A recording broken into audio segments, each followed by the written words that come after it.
It's Friday night. It's middle of November. It's after 10 o'clock. Kids are in bed. Normally I'd be in bed. Today, I feel like pulling out an engine. Let's do it. So before I pull it out, I'm going to do a compression test on it, compare it to the numbers from the beginning of the season, just to get an idea how everything's doing.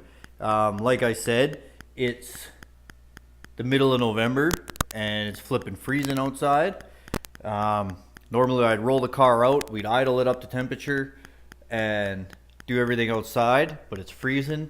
I don't want to do that at all. So I've made myself a nice exhaust pipe.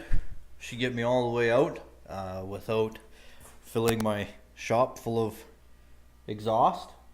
I'm not confident it's going to not light on fire or melt my shop vac tubing, but it's worth a try.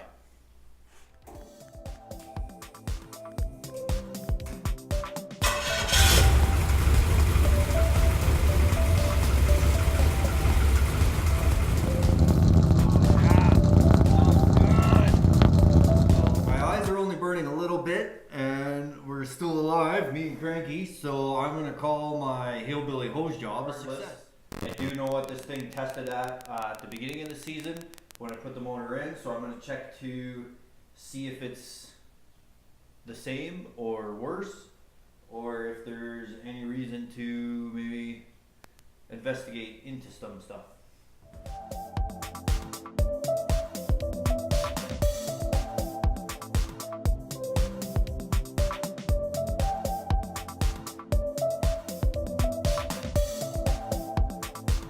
So every cylinder is down consistently 30 psi from where we started the season, which explains the sluggishness I thought I felt from about halfway through the season. I'll have to figure out what causes that. Part of me is leaning towards the timing belt has maybe skipped a tooth. It's common on these engines, and with no real adverse effects other than a lack of power. Or maybe just the adjustable pulley slipped. Anyways, I'm fairly certain it's nothing major, as they're consistently all 30 psi low. So hopefully it's something just an adjustment can fix. If you have any suggestions, feel free to let me know. Like I said, I am not a mechanic and basically listen to what everyone tells me. Gonna do one of those. This is a work of art right here.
The engine's out and on the stand. I think the first thing I'll do is check the cam timing on it and see if we can't figure out what the problem with that was before we go too far.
So at some point the timing belt did jump a tooth. That's what threw the timing out.